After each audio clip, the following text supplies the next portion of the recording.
Audio Jungle.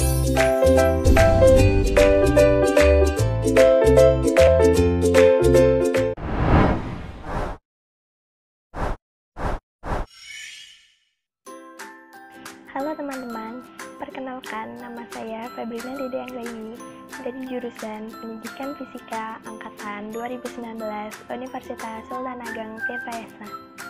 Di video kali ini saya akan menjelaskan mengenai efektivitas social distancing dalam mengurangi penyebaran COVID-19 melalui analisis pemodelan. Mari kita simak video berikut ini. Saat ini, warga dunia sedang dihebohkan dengan pandemi COVID-19. Tapi, apakah kalian tahu apa itu COVID-19? COVID-19 adalah suatu penyakit yang disebabkan oleh virus corona. Nah, virus corona sendiri adalah virus pernafasan, di mana penularan antar individu terjadi, terutama melalui tetesan aerosol. Virus corona ini merupakan virus jenis baru yang belum pernah diidentifikasi sebelumnya pada manusia, yang kemudian pertama kali diidentifikasi di kota Wuhan, China pada Desember 2019. Karakteristik utama dari virus ini yaitu dapat menular. Nah, karena virus ini mudah menular, maka dari itu kita perlu menerapkan yang namanya social distancing. Karena langkah tersebut merupakan satu-satunya langkah yang tersedia karena tidak adanya vaksin dan perawatan obat antivirus. Nah, telah dijelaskan bahwa social distancing merupakan satu-satunya langkah untuk mencegah penularan virus. Tapi, apakah kalian tahu apa itu social distancing? Social distancing adalah usaha untuk menjaga jarak sosial sebagai bentuk usaha non-farmasi untuk mengontrol penyebaran infeksi atau wabah. Nah, kemudian, apa sih sebenarnya tujuan social distancing?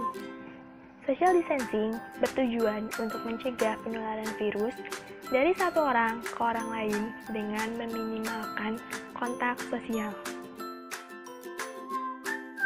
Saat ini, masih banyak orang yang masih bertanya-tanya dan belum paham, kenapa kita perlu melakukan social distancing? Kenapa saat ini pemerintah menerapkan yang namanya PSBB atau pembatasan sosial berskala besar? Jadi, beginilah alasan kenapa kita harus melakukan social distancing dan kenapa pemerintah menerapkan PSBB atau pembatasan sosial berskala besar. Berdasarkan penelitian yang telah dilakukan menggunakan data transmisi COVID-19 dari sumber wabah di Provinsi Hubei, China, yang dilakukan sebelum aktivasi tindakan social distancing, peneliti mengadaptasi model simulasi berdasarkan individu dari kota Newcastle, Australia, dengan populasi sebanyak 272.409 orang. Simulasi penularan virus dalam model komunitas ini tanpa adanya social distancing memberikan dasar untuk membandingkan strategi alternatif social distancing. Riwayat infeksi masing-masing individu ditentukan, seperti halnya waktu terinfeksi. Dari data yang dihasilkan, laju pertumbuhan dalam kasus, besarnya puncak epidemi, dan durasi wabah dapat ditentukan. Peneliti telah mengasumsikan karakteristik transmisi COVID-19 menggunakan data awal dari wabah di Wuhan sebelum intervensi social distancing. Hasilnya adalah sebagai berikut. Pertama, nomor reproduksi dasar atau R0-nya yaitu 2,2. Kemudian, periode inkubasi rata-rata yaitu 5,5 hari dari infeksi hingga muncul gejala jika ada. Kemudian, periode laten rata-ratanya yaitu 4,5 hari dari sebelum infeksi menjadi infeksi. Kemudian, periode infeksi rata-ratanya yaitu 3 hari. Hari pertama tanpa gejala. Kemudian, tingkat asimptotik yaitu 20%.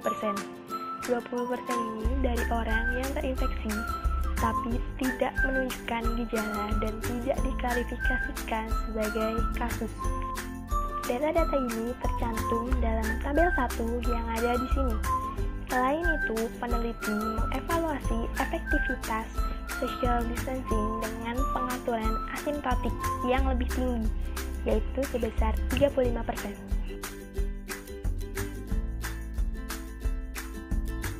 Nah, dalam menerapkan social distancing, ada 4 langkah yang harus dilakukan. Antara lain, 1. Penutupan sekolah. Yang kedua, ketidakhadiran di tempat kerja atau work from home. Yang ketiga, peningkatan kasus isolasi. Dan yang keempat, pengurangan kontak masyarakat. 4 langkah tersebut dinilai sangat efektif dalam meratakan kurva epidemi, mengurangi jumlah kasus harian maksimum, dan memperpanjang durasi wabah. Mungkin kalian bertanya, kenapa kita perlu mengurangi jumlah kasus harian maksimum dan memperpanjang durasi wabah? Jadi, seperti ini penjelasannya.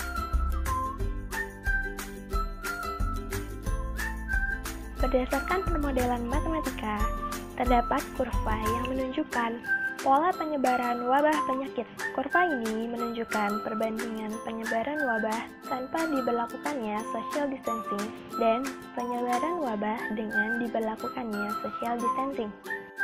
Untuk sumbu X menunjukkan jumlah kasus dan untuk sumbu Y-nya menunjukkan waktu atau durasi terjadinya wabah penyakit. Kurva yang berwarna merah menunjukkan penyebaran suatu wabah tanpa adanya tindakan proteksi. Kurva ini menunjukkan peningkatan jumlah kasus yang tinggi, namun waktu atau durasi penyebaran wabahnya lebih cepat. Sedangkan kurva yang berwarna biru menunjukkan penyebaran suatu wabah dengan adanya proteksi.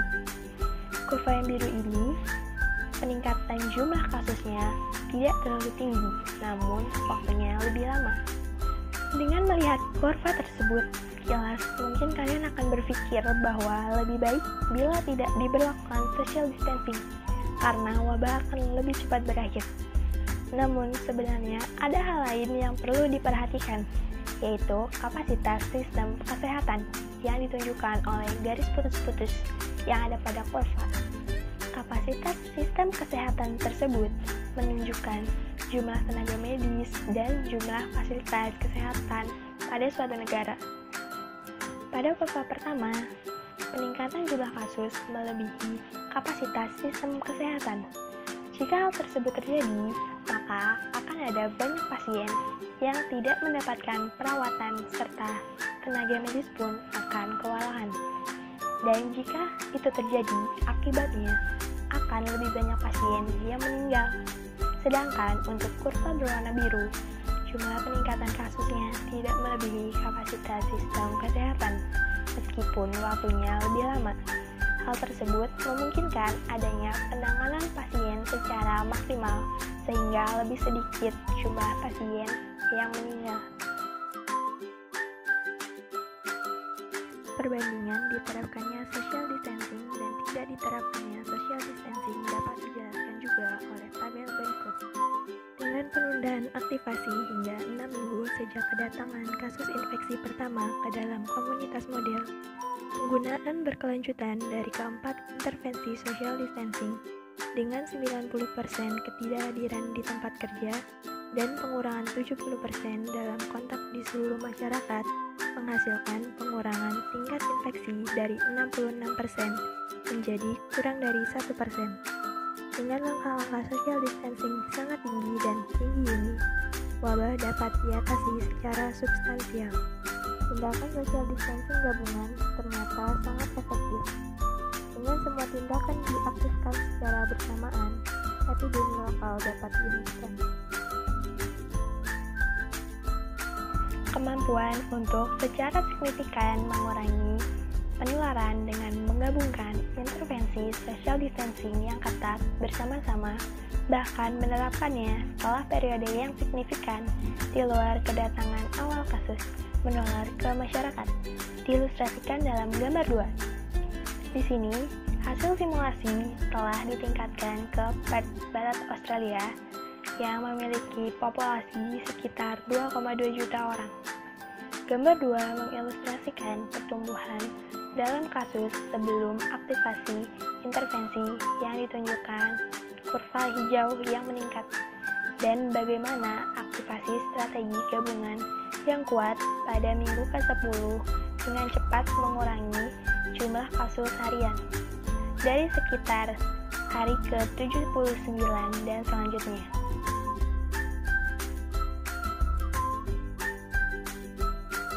Gambar 3 dan 4 menyajikan kurva epidemi untuk kasus infeksi dengan penundaan aktivasi masing-masing 1 dan 5 minggu. 70% pengurangan kontak di seluruh masyarakat dan peningkatan isolasi kasus dan pengurangan 50% dalam kontak masyarakat terlihat sangat efektif dalam mengurangi pertumbuhan jumlah kasus dan menunda puncak epidemi. Mengingat kerentanan mereka yang berusia 65 tahun ke atas terhadap hasil yang buruk setelah terinfeksi COVID-19, peneliti dapat memprediksi efektivitas intervensi social distancing dalam mengurangi infeksi pada kelompok usia ini. Gambar 5 mengekstrak tingkat infeksi kasus lansia harian dari set data infeksi yang dihasilkan model yang sama yang digunakan pada gambar 3, yaitu dengan penundaan 1 minggu pada aktivasi jarak sosial atau social distancing. Gambar 5 menunjukkan bagaimana jarak sosial yang kuat menggabungkan semua langkah-langkah intervensi social distancing yang ditunjukkan oleh kurva garis berwarna hijau dapat mengurangi infeksi pada orang tua menjadi hampir nol. Pengurangan 70% dalam kontak komunitas yang ditunjukkan pada kurva biru putus-putus adalah tindakan intervensi tunggal yang diprediksi mengurangi infeksi harian maksimum pada kelompok usia ini menjadi hampir 200 dari hampir 3.000 dalam skenario yang tidak dikurangi. Pengurangan kontak komunitas 50% yang ditunjukkan oleh titik biru dan peningkatan isolasi kasus yang ditunjukkan oleh kurva abu-abu juga terlihat efektif dalam mengurangi puncak kasus dan meratakan serta memperpanjang kurva epidemi. Gambar 6 mengilustrasikan skenario kontrol COVID-19 yang lebih kompleks yang melibatkan memulai dan menghentikan intervensi social distancing. Di sini diasumsikan keterlambatan 10 minggu dalam aktivasi seperti dalam analisis gambar 2 dan mempertimbangkan 2 strategi gabungan yang dihentikan setelah 6 atau 8 minggu secara respektif. 2 strategi yang diilustrasikan dalam gambar 6, keduanya melibatkan peningkatan isolasi kasus pada 100% anak-anak dan 90% orang dewasa, dan menutup semua sekolah. Dari data yang dihasilkan oleh model simulasi tersebut, bahwa waktu dan kekuatan langkah-langkah social distancing memiliki efek besar dalam mengurangi jumlah orang yang terinfeksi dalam situasi pandemi.